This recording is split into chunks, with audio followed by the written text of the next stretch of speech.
The frozen silence of the mountain pass shattered with a sound like thunder, and Emma Lawson looked up just in time to see the wall of white death rushing toward her wagon before the world disappeared in crushing cold darkness.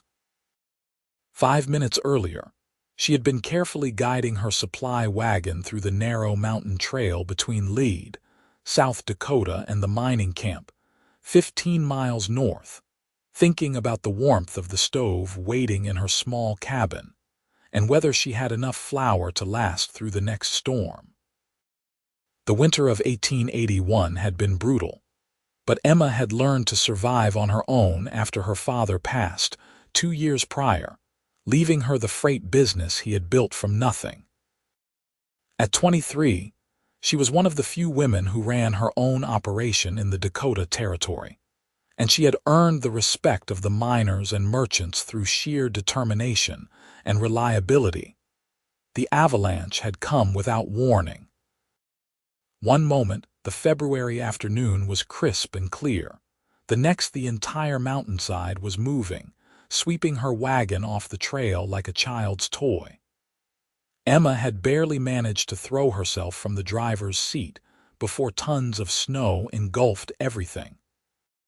She tried to swim through the cascading white as her father had taught her, keeping her arms moving, but the force was overwhelming. When the world finally stopped moving, she found herself trapped in a small pocket of air, unable to see anything, unable to move more than her fingers. The weight pressing down on her chest made every breath a struggle. She could feel the cold seeping into her bones, could feel panic rising in her throat. She forced herself to stay calm. Screaming would only waste air. Instead, she tried to expand the pocket around her face, tried to dig upward, but she could not tell which direction was up. The snow had packed around her like concrete. Her hands, already numb, could barely move. Time became meaningless in the suffocating darkness. She prayed, she thought of her father, she thought of all the things she had wanted to do but never had the chance. She thought of the dance in town she had declined last month because she was too busy with work. She thought of all the sunrises she had taken for granted. Then she heard it. Faint at first, so faint she thought she imagined it. The sound of digging, frantic and desperate. Someone was above her.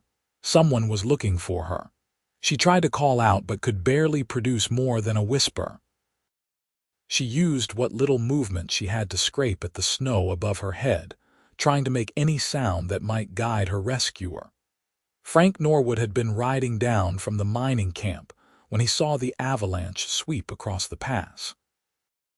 He had watched in horror as Emma's wagon vanished beneath the white wall, and without thinking, he had spurred his horse forward, racing toward the last place he had seen the wagon. Frank was a cowboy by trade, though these days he worked security for the mining company, escorting payroll and supplies. At 26, he was known for his steady hand and calm demeanor, but there was nothing calm about him now. He had been watching Emma from a distance for months, ever since he first saw her handling a team of horses through a storm with more skill than most men twice her age. He had wanted to talk to her properly, to ask if he could buy her coffee at the hotel restaurant, but she always seemed so focused, so independent, that he worried she would see him as just another rough miner trying to waste her time. Now the thought that she might be buried under all that snow filled him with a terror he had never known, not in all his years riding through Comanche territory in Texas, not in all the bar fights and cattle stampedes he had survived. He left his horse at the edge of the debris field and started digging with his bare hands. He had a small shovel in his saddlebag, but there was no time to retrieve it. Every second counted. The snow was heavy and wet, and within minutes his hands were raw and bleeding, his fingers screaming in pain as the cold bit deep. He did not care.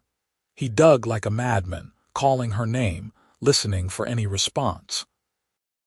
Other riders appeared, men from the mining camp who had seen the avalanche, and they brought tools and joined the search, but Frank would not leave the spot where he had seen the wagon disappear. "She could be anywhere under here," one of the miners shouted. "We need to spread out." "She is right here," Frank said with absolute certainty he could not explain. "I know she is here." He kept digging, his hands leaving red stains on the white snow. His knuckles were split open, his palms shredded, but he did not stop. He could not stop. The other men exchanged worried glances but helped him dig in that spot, moving the heavy snow aside bucket by bucket, shovel by shovel. 20 minutes had passed since the avalanche. Then 30. Frank knew the chances of finding anyone alive after 30 minutes in an avalanche were slim. After 45 minutes they were nearly impossible. But he kept digging. His hands were beyond pain now, numb and clumsy, but still he clawed at the snow. Then his fingers hit something that was not snow. Fabric. He let out a shout and dug faster, ignoring the blood that made his grip slippery. The other men converged on the spot, their shovels biting into the snow more carefully now. They uncovered a shoulder, then a head. Emma's face was pale blue, her lips nearly purple, her eyes closed. Frank's heart nearly stopped. They pulled her free of the snow, and Frank gathered her into his arms, brushing snow from her face. "Emma," he said urgently. "Emma, can you hear me?" She did not respond. He pressed his ear to her chest, and for a terrible moment he heard nothing. Then, faint as a whisper, he felt the smallest flutter of a heartbeat. She was alive, but barely. "We need to get her warm now," Frank shouted. One of the miners had already run to fetch blankets from his horse. Frank wrapped Emma in his coat first, then in the blankets the others provided. Her wagon was buried and destroyed, but one of the miners had brought a small sled for hauling equipment. They laid Emma on it as gently as possible. "The mining camp is closer," one man said, but Frank shook his head. "Lead has a doctor. She needs a real doctor, not just the camp medic." He looked at the setting sun. It would be dark soon, and the temperature was already dropping. The ride back to Lead would take at least 2 hours, maybe more with the sled. But it was Emma's only chance. Frank took the lead rope of the sled himself, looping it around his saddle horn, and started down the mountain. The other men followed, helping to guide the sled through the difficult terrain, making sure it did not tip. Frank kept looking back at Emma's still form, willing her to hold on, willing her to keep breathing. His hands throbbed with every movement, blood seeping through the rough bandages one of the miners had wrapped around them, but the pain seemed distant and unimportant. The journey down the mountain was the longest of Frank's life. Every minute felt like an hour. The sky darkened from blue to purple to black, and they lit torches to see the trail. Emma had not moved or made a sound.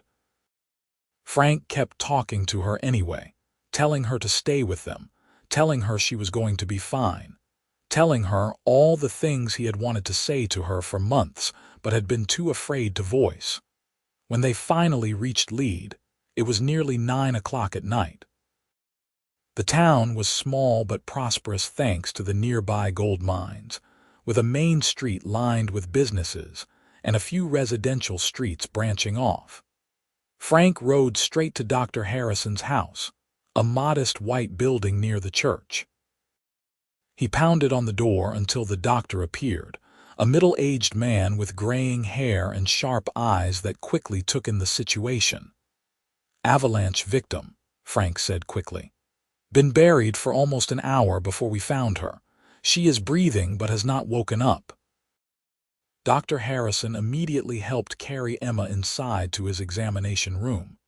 "You men wait outside," he said, but when Frank hesitated, the doctor added more gently, "I will do everything I can for her, but I need space to work." Frank nodded reluctantly and stepped out into the cold night. The other miners had already started back toward camp, their own work done. Frank stood on the doctor's porch, staring at his ruined hands without really seeing them. He should go get them treated, he knew, but he could not make himself leave. What if Emma woke up? What if she did not wake up at all? The thought made his chest tighten. He was still standing there an hour later when the doctor emerged, wiping his hands on a towel. Frank straightened immediately, searching the doctor's face for any sign of what to expect.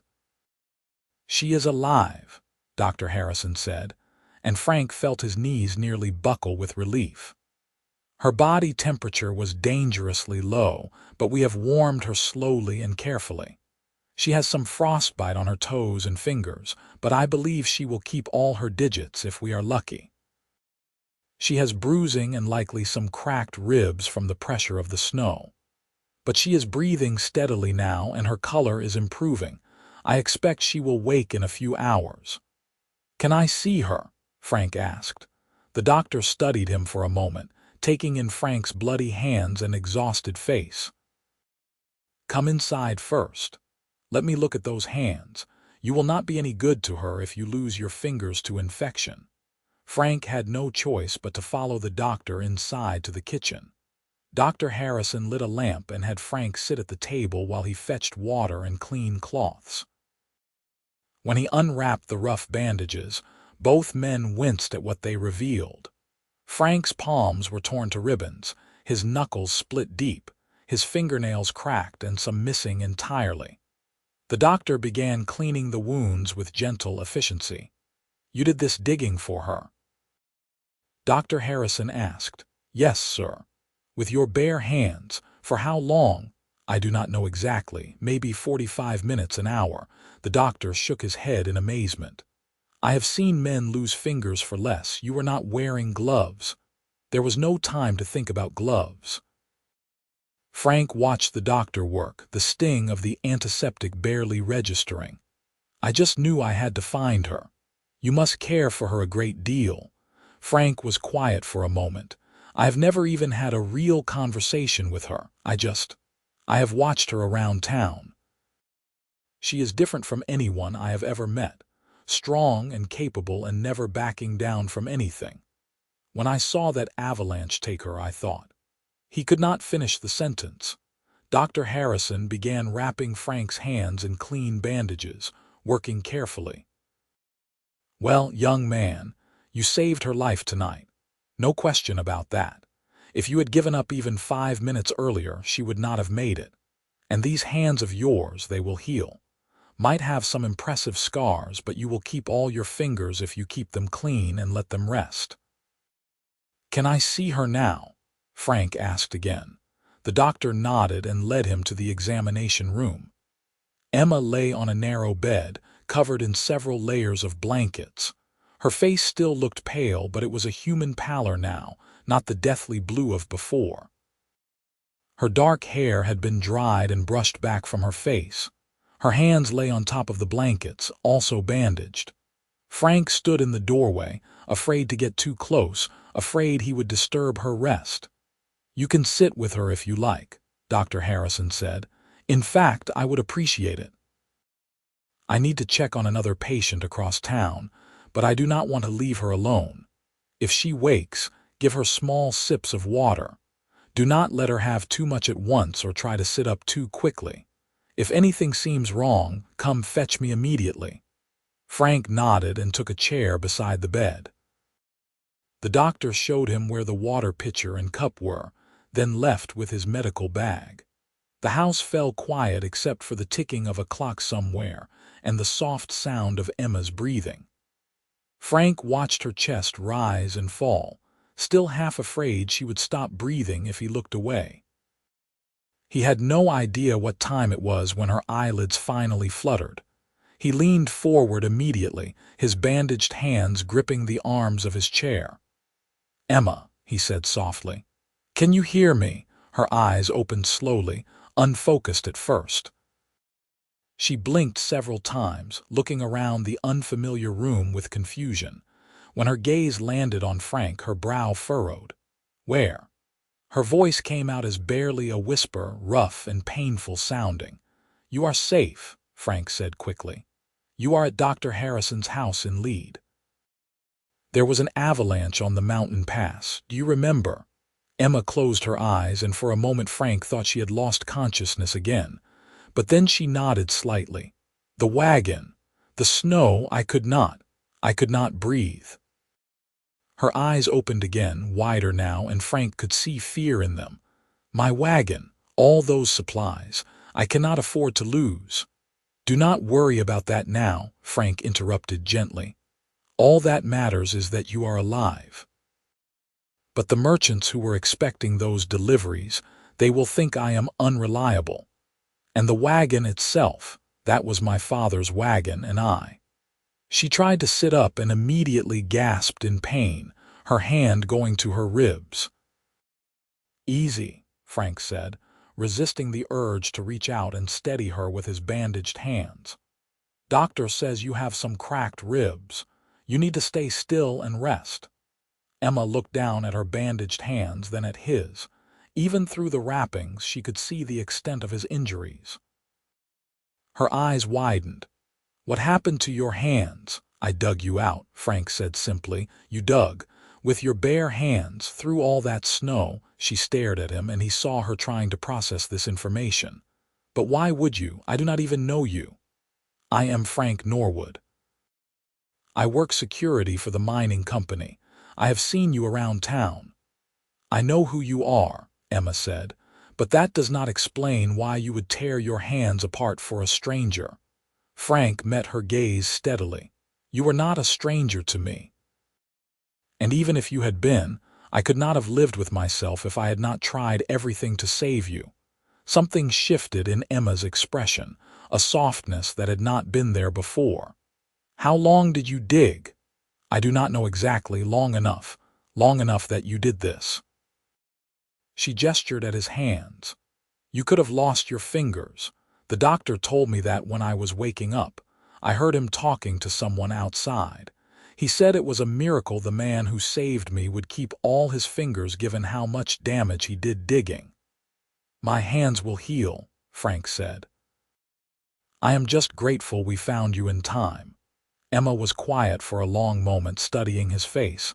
I should thank you, but thank you seems entirely insufficient for what you did. You saved my life. You do not owe me anything. I owe you everything. Her voice was fierce despite its weakness. I was dying under that snow. I knew I was dying. I could feel myself getting colder and more tired, and I knew that if I fell asleep I would never wake up. And then I heard digging, and I thought maybe I was imagining it, that maybe my mind was making up hope as I died. But it was real. You were real. Frank felt something tighten in his chest at her words. I could not stop. Even when the other men thought we were digging in the wrong place, I knew you were there. I could not explain how I knew, but I did. How long was I buried? Almost an hour by the time we got you out. Emma closed her eyes again, absorbing this. People do not survive an hour buried in an avalanche. You did. Because of you.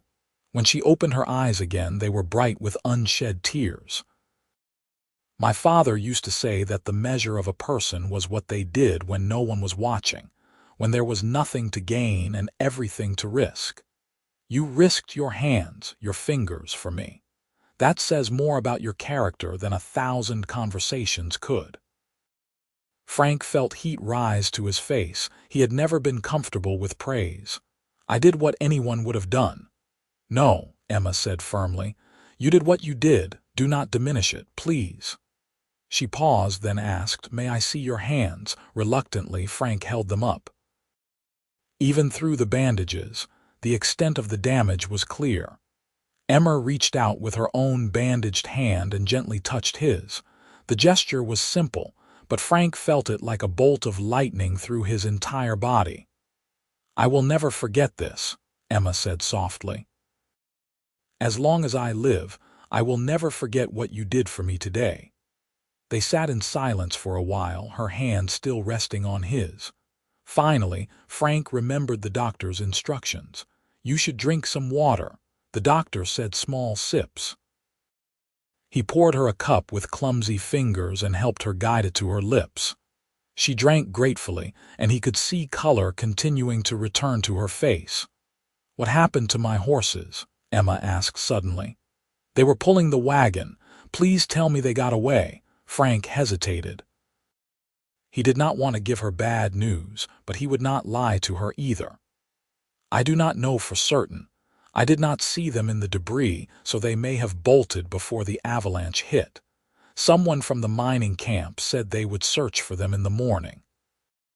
Emma nodded, but he could see the worry in her eyes. "They were good horses. They deserved better than to die because of my stubbornness." "What do you mean?" "Some of the miners warned me this morning that the sun was warm and the snow was unstable. They said I should wait a day or two before making the trip. But I had promised those deliveries, and I never break my word. So I went anyway, and now my horses might be dead and my wagon is destroyed and I nearly died and you nearly lost your hands, all because I was too proud to listen." "You could not have known," Frank said. "Avalanches are unpredictable.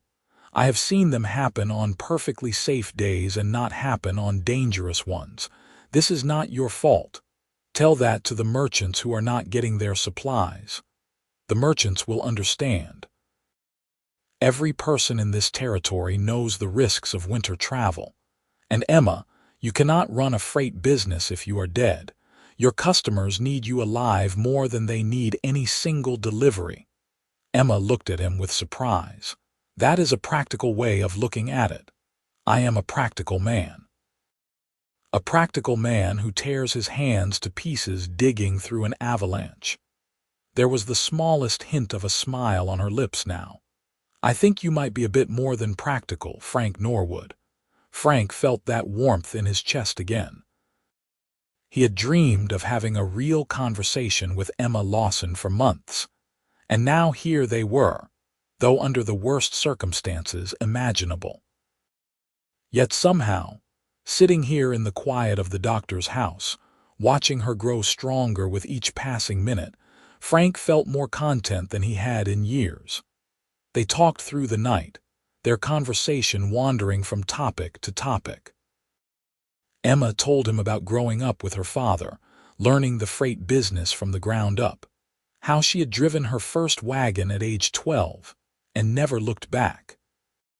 Frank told her about his years as a cowboy in Texas, about driving cattle north through storms and across rivers, about how he had come to the Dakota Territory looking for something more stable and found work with the mining company. "You miss it?" Emma asked. "The cowboy life?" "Sometimes," Frank admitted. There was a freedom to it, being out on the range with nothing but the stars and the cattle, but it was lonely too, always moving, never putting down roots. I like it here. I like having a place that feels like it could be home." "Lee does have a way of growing on you," Emma agreed. "When my father first brought me here, I thought it was the most desolate place on earth. Nothing but rocks and mines and rough men. But there is a community here, a sense that everyone is in it together. The winters are hard, but we help each other through them. Like digging people out of avalanches," Frank said, and Emma laughed, then winced and pressed her hand to her ribs. "Do not make me laugh, it hurts. Sorry." But Frank was smiling too, glad to see her spirits lifting. Dr. Harrison returned near dawn and was pleased to see Emma awake and alert. He examined her carefully, checking her fingers and toes for signs of serious frostbite, listening to her breathing, gently probing her ribs. "You are a very lucky young woman," he pronounced. Another few minutes under that snow and we would be having a very different conversation. As it is, you will make a full recovery, though you will need to rest for at least 2 weeks.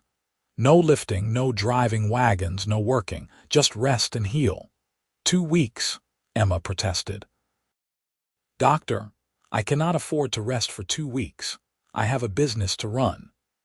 "You have a business that will still be there in 2 weeks," Dr. Harrison said firmly. "But if you do not rest and let those ribs heal properly, you could puncture a lung or cause permanent damage." Is that worth saving a few days of work? Emma looked mutinous but finally nodded. Fine. 2 weeks. Good. Now I am going to keep you here for another day or two just to make sure everything remains stable. After that, you will need someone to look after you at home. Do you have family in town? No, my father passed 2 years ago and my mother died when I was young. There is no one. What about friends? Someone who could stay with you? Emma hesitated. Frank could see her pride warring with practicality. Finally, she said, I have friends, but everyone has their own work and families to tend to. I will manage on my own. I will look after her, Frank said before he could think better of it. Both Emma and the doctor turned to look at him in surprise. I mean, if that would be all right. My hands are out of commission for a while anyway. The doctor said I need to rest them, so I will not be much use to the mining company. I could stay at Emma's place, make sure she eats and rests properly, handle any heavy work that needs doing. Frank, you cannot, Emma started, but Dr. Harrison cut her off. That is an excellent idea. You will both need help, and this way you can help each other. It is settled then. Emma looked like she wanted to argue further, but she was clearly exhausted. Her eyes were drooping despite her best efforts to stay alert. Dr. Harrison shooed Frank out so Emma could rest properly, and Frank finally allowed himself to go home to his own small room above the stable where he kept his horse. He slept through most of the day, waking in the late afternoon with his hands throbbing. He changed the bandages carefully, noting that while the wounds looked terrible, there was no sign of infection. He ate a quick meal at the hotel restaurant, fielding questions from curious townspeople who had heard about the Avalanche rescue. By the time he returned to the doctor's house that evening, the story had spread through Bled like wildfire, growing more dramatic with each retelling. Emma was awake and sitting up in bed, looking frustrated. Everyone keeps visiting, she told Frank when he arrived. The doctor finally had to turn people away because I need rest. But they all want to hear about the avalanche and see that I am alive and tell me how remarkable it is that I survived. It is remarkable, Frank said, taking the chair beside her bed again. People care about you, Emma. They are glad you are safe. I know, and I am grateful, truly. But I am not used to being fussed over. It makes me uncomfortable. You will have to get used to it for the next few weeks. Doctor's orders. Emma made a face but did not argue. They fell into easy conversation again, and Frank marveled at how comfortable he felt with her. It was as if the trauma of the avalanche had burned away all the awkwardness and uncertainty, leaving only honesty between them. Over the next 2 days, as Emma recovered in the doctor's house, Frank visited every morning and evening. He brought her news from town, told her that her horses had indeed been found alive and unharmed, having bolted before the avalanche hit, and that the merchants whose supplies had been lost all sent their well wishes and said the freight could wait. He read to her from the newspaper, played cards with her when she grew bored, and simply sat with her when she was too tired to do anything but rest. On the 3rd day, Dr. Harrison declared her well enough to go home, with strict instructions to continue resting. Frank brought a wagon around and helped Emma, bundled in blankets, make the short journey to her cabin on the edge of town. It was a small but well-built structure with a main room that served as kitchen and living area, and a bedroom in the back. There was a small barn where her horses lived, and a shed that had once held her wagon and now stood empty. Frank helped her inside and got her settled in a comfortable chair near the stove. Then he went about making the place warm and preparing a simple meal. His bandaged hands made everything awkward, but he managed. Emma watched him move around her kitchen with an expression he could not quite read. "You do not have to do this," she said finally. "I know I agreed at the doctor's house, but truly I can manage on my own." Frank turned to face her. Emma, you can barely stand without getting dizzy and your ribs hurt with every breath. How exactly do you plan to manage on your own? I have been managing on my own for 2 years. I know you have. And that is admirable. But right now you need help. Let me help you, please. Emma was quiet for a long moment. Then she said, "Why are you doing this? You have already saved my life. You do not owe me anything more." Frank came to sit in the chair across from her. He had been thinking about this question himself, and he knew it was time to be honest. "I am not doing this because I owe you anything. I am doing this because I want to, because I care about you. You barely know me." "I know enough. I know you are brave and strong and independent. I know you are fair in your business dealings and kind to your horses. I know you do not back down from challenges. And I know that when I thought I might not find you alive under that snow, it felt like the world was ending. I have never felt that way about anyone before." Emma stared at him, her eyes wide. "Frank, that is." She stopped, seeming to search for words. "That is a lot to take in. I know. And I am not asking for anything in return. I just wanted you to know the truth. If you would rather I leave and you find someone else to help you, I will understand." "No," Emma said quickly. "I do not want you to leave, I just—" She took a careful breath, wincing slightly at the pain in her ribs. "I thought I was imagining it, the way I felt when I woke up and saw you there. I thought it was just because you had saved me, that I was confusing gratitude with something else. But these past few days, talking with you, getting to know you, I have felt something I have not felt since before my father died. I have felt like maybe I do not have to do everything alone anymore." Frank felt his heart begin to race. "You do not have to do anything alone. Not if you do not want to. I have been alone so long I am not sure I remember how to be any other way. We will figure it out together." Emma smiled, a real smile that transformed her entire face. "Together. I like the sound of that." They settled into a routine over the following days. Frank slept in the main room on a bedroll near the stove, and every morning he woke early to build up the fire and make breakfast. His hands were healing, but they were still too damaged for most work, so he learned to be creative. Emma, for her part, was a terrible patient, constantly trying to do more than the doctor had allowed and having to be reminded to rest. "I should check on the horses," she would say, trying to stand up. "I already checked on them, they are fine. But I should look at the accounts." "The accounts can wait. I need to send word to my customers about the delayed deliveries." "Already done. Sent telegrams to everyone yesterday." Emma would huff in frustration, but Frank could see the gratitude in her eyes. Slowly, she began to relax, to let herself rest and heal. And as the days passed, they continued to talk, to learn about each other, to build something neither of them had expected. One evening, about a week into Emma's recovery, they were sitting together by the stove after dinner.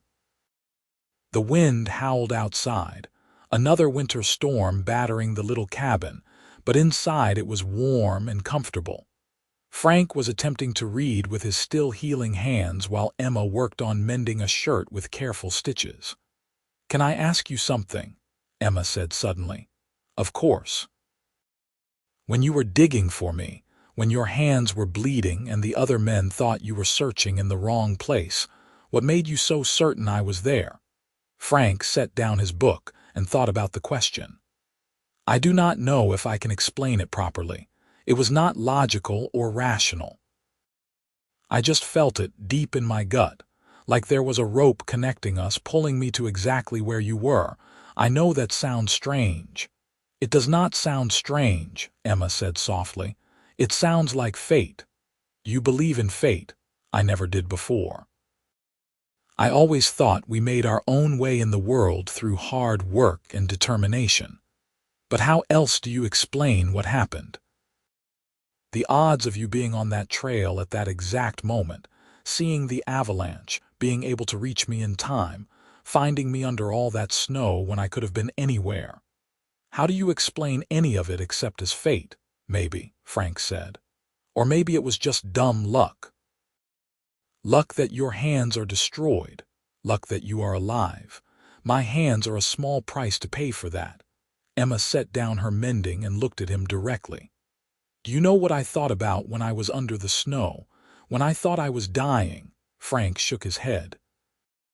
I thought about all the things I had missed because I was too focused on work. All the dances I had skipped, all the social gatherings I had avoided, all the chances to connect with people that I had turned down because I was too busy or too tired or too convinced that I had to prove I could do everything alone. I thought about dying without ever knowing what it felt like to truly love someone or be loved in return. And I was so angry at myself for wasting time, for putting walls up, for being so afraid of appearing weak that I never let myself be vulnerable. You are not weak, Emma. You are one of the strongest people I have ever met. Strength and vulnerability are not opposites, Frank. I am learning that now, letting you help me these past days that took more courage than running my freight business alone ever did. Admitting that I have feelings for you that terrifies me more than any avalanche. Frank's breath caught in his throat. You have feelings for me. How could I not? You literally tore yourself apart to save me. You have taken care of me without asking for anything in return. You make me laugh and make me think and make me want to be more than just a woman with a freight business. You make me want to be someone who takes chances, who goes to dances, who lives instead of just surviving. Frank moved from his chair to kneel beside hers, taking her hands gently in his bandaged ones. Emma Lawson, I have been half in love with you since the first time I saw you handle a team of spooked horses like it was nothing. These past days with you have been the best of my life, even with the circumstances. I do not know what the future holds, but I know I want to find out with you by my side. That sounds perfect to me, Emma said, and she leaned down to kiss him. It was a gentle kiss, mindful of her injuries and his damaged hands, but it held all the promise of everything they could become together. When they finally pulled apart, both were smiling. So what happens now? Emma asked. Now you finish healing, and then we figure out the rest as we go. Together, Frank confirmed. The 2 weeks of recovery passed both slowly and quickly. Slowly because Emma grew increasingly restless and Frank's hands itched to return to normal work. Quickly because every day they grew closer, every conversation revealing new layers to each other. They learned each other's habits and quirks. Emma discovered that Frank sang quietly to himself when he cooked. Frank learned that Emma talked to her horses like they were people and remembered every customer's personal details. When Dr. Harrison finally declared both of them healed enough to return to light work, the entire town seemed to celebrate with them. The mining company welcomed Frank back, but gave him easier assignments until his hands fully recovered. Emma returned to her freight business, but this time with Frank as a partner. He used his savings to help replace her wagon, and together they rebuilt her operation. But more than that, they built a life together. By summer, Frank had moved permanently into Emma's cabin, and by fall, they were married in a simple ceremony at the church with half the town in attendance. Emma wore a simple blue dress, and Frank wore his best suit, and when the preacher asked if he took Emma to be his wife, Frank's "I do" rang out strong and clear. Their first year of marriage was not without challenges. The freight business had its ups and downs, with difficult weather and demanding customers and the constant hard work. Frank continued his security work for the mining company while also helping Emma with the heavy lifting and long hauls. But they faced everything together, and somehow that made even the hardest days manageable. They had their first fight 6 months into marriage, a heated argument about whether to expand the business or play it safe. Emma wanted to buy a second wagon and hire help. Frank worried about taking on debt. They both said things they regretted, and for a few hours they moved around the cabin in stiff silence. But that evening, Frank apologized for being too cautious, and Emma apologized for being too aggressive. They talked it through and found a compromise, and the makeup after the fight was sweeter than the argument had been bitter. In the spring of 1883, Emma discovered she was pregnant. She was terrified and thrilled in equal measure, worried about how she would manage the business with a baby, excited about starting a family with Frank. Frank was simply over the moon, already planning how to expand the cabin to add a nursery and buying baby supplies every time he went to town, until Emma had to tell him to stop before they ran out of space. Their son was born in November during the first snowstorm of the season. It was a difficult birth that left Emma exhausted but healthy, and when Frank held his son for the first time, tears streaming down his face, Emma thought her heart might burst from love. They named him James after Emma's father, and he had Frank's dark hair and Emma's determined spirit from the very beginning. Motherhood changed Emma but did not diminish her. She returned to work after a few months, taking James with her on shorter hauls in a basket secured in the wagon. Frank worried constantly about them on the roads, but Emma reminded him that she had been doing this work her whole life, and she was not going to stop just because she was a mother. They hired a young woman named Sarah to help with the baby when Emma was on longer trips, and somehow they made it all work. 2 years later, they had a daughter they named Caroline, and Frank joked that their cabin was becoming more crowded than a boarding house. But he said it with such love that Emma could only laugh and kiss him.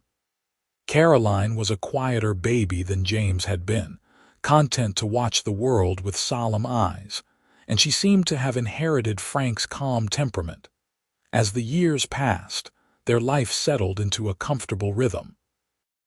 The freight business prospered, and they were able to expand, hiring 2 more drivers and buying additional wagons. Frank eventually left the mining company to work full-time with Emma, and together, they built one of the most successful freight operations in the Dakota Territory. But they never forgot where it all began, never took for granted the second chance they had been given. Every year on the anniversary of the Avalanche, Frank and Emma made a trip up to the mountain pass where it had happened. They would stand together looking at the spot, now just another part of the mountain, and Frank would take Emma's hand in his scarred one, and thank whatever force in the universe had led him to be on that trail at that exact moment. "Do you ever think about what would have happened if you had not been there?" Emma asked him on their 10th anniversary as they stood on the mountain with their children playing nearby. "Every day," Frank admitted, "and every day I am grateful that I was." "I think we were meant to find each other," Emma said. "I think my father somehow knew, even from beyond, that I needed someone to break through my walls, and he sent you to me in the most dramatic way possible. Your father had quite a flair for the dramatic then." Emma laughed, the sound carrying across the mountain. "He did, actually. He would have liked you, Frank. He would have liked knowing his daughter found someone who loved her enough to tear apart his own hands to save her." "I would tear them apart 1,000 times over," Frank said seriously. "You and this life we have built, our children, everything we have become together, it is worth any price." They stood there on the mountain as the sun set, painting the sky in shades of orange and gold, and Emma leaned into Frank's embrace. Below them, Lead sprawled out small and sturdy, smoke rising from chimneys as families gathered for dinner. It was a good life, a full life, built on a foundation of sacrifice and love. James and Caroline ran over, James chattering excitedly about a rabbit he had seen, and Caroline tugging on Emma's skirt to be picked up. Frank swung Caroline up onto his shoulders while Emma took James's hand, and together they made their way back down the mountain toward home.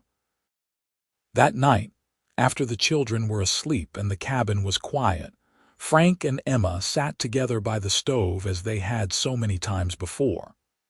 Emma's head rested on Frank's shoulder, and his arm was around her waist, and neither felt the need to fill the silence with words.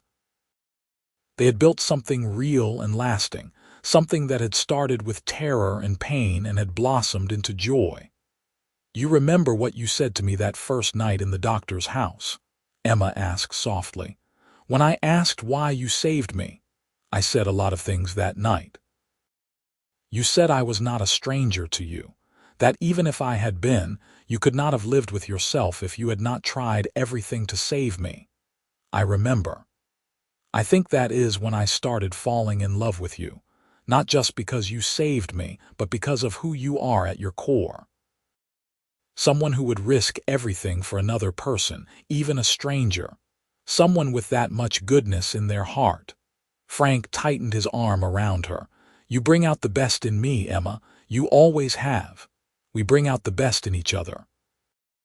Years continued to pass, and their family continued to grow. A third child, a boy they named Robert, arrived when Emma was 31 and Frank was 34. The freight business expanded to include supply runs throughout the Dakota Territory, and they employed a dozen people. James grew into a young man who loved the business and took over most of the day-to-day operations. Caroline showed an unexpected talent for numbers and managed the accounts. Robert was still young but showed signs of being a skilled horseman. Frank and Emma had more gray in their hair now, more lines on their faces, and Frank's hands bore permanent scars from that long-ago night of digging. But they were happy, deeply and completely happy in a way that comes only from weathering life's storms together and coming out stronger on the other side. On their 20th wedding anniversary, the town of Bled threw them a celebration. It seemed like everyone they had ever done business with was there, along with all their friends and neighbors. There were speeches about their success, about how they had built their business on hard work and integrity, about how they were pillars of the community. But when Frank stood to make a toast, he ignored all talk of business and success. Instead, he raised his glass and looked directly at Emma.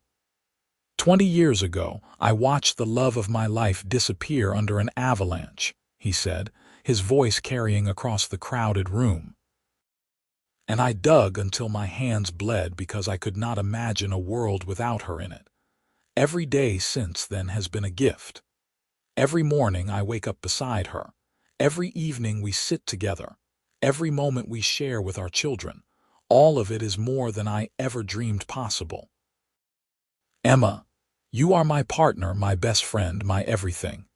Here is to 20 more years and 20 after that, and as many as we are blessed to have together." The room erupted in cheers and applause, but Emma only had eyes for Frank. She stood and kissed him, not caring who was watching, and when they finally pulled apart, there were happy tears on both their faces. "I love you," she whispered, just loud enough for him to hear. "From that moment under the snow when I heard you digging, to this moment right now, to whatever moments we have left, I love you with everything I am." "I love you too," Frank said. "Always." The party continued late into the night, but eventually Frank and Emma slipped away, walking hand in hand back to their cabin under a sky full of stars. They had taken that walk thousands of times over the years, but it never got old. The familiarity of it, the comfort of knowing exactly where they were going and who would be there beside them, was its own kind of magic. Inside, they checked on their children, all 3 of them long since asleep in their beds. James was 17 now, almost a man. Caroline was 15, beautiful and brilliant. Robert was 9, still young enough to be tucked in with a kiss on the forehead. Frank and Emma stood in the doorway of each room, watching their children breathe in the peaceful rhythm of sleep, marveling as they always did at the miracle of these lives they had created. Finally, they retired to their own room, the small space that had seen every joy and sorrow of their marriage. As they lay together in the darkness, Emma traced the scars on Frank's hands, feeling the ridges and rough patches that had never fully healed. "Does it hurt?" she asked, as she had asked 100 times before. "Not anymore," Frank said, as he always did. "Not for years now. They are beautiful, you know, these scars. They are evidence of love, of sacrifice, of choosing someone else over yourself. I look at them and I see everything we have built together. I look at them and I just see you. Every scar, every mark, they all lead back to that mountain and that moment when I found you, the moment my real life began." They fell asleep that way, wrapped in each other's arms, two people who had found each other against impossible odds and built something lasting and true. Outside, the wind whispered through the pines, and the stars wheeled overhead, and in the morning the sun would rise on another day in Bled, South Dakota, another day of the life Frank and Emma had fought so hard to build. Their story was one the townspeople would tell for generations, the tale of the cowboy who dug until his hands bled and the woman he pulled from the snow. But for Frank and Emma, it was never just a story. It was their life, their love, their everything. And as the years continued to pass, as they grew old together and watched their children have children of their own, that love never wavered or diminished. They had started with terror and trauma, with snow and blood and desperate hope. But they had transformed that beginning into something beautiful, something that lasted not just through that one winter night, but through all the seasons that followed. And when they were very old and sitting together on the porch of their cabin, watching yet another sunset paint the sky in brilliant colors, they could look back on their life together with no regrets, no what-ifs, only gratitude for every moment they had been given. From the avalanche to the anniversary, from the digging to the dancing, from the pain to the peace, it had all been worth it. Every single moment had been worth it because they had faced it together.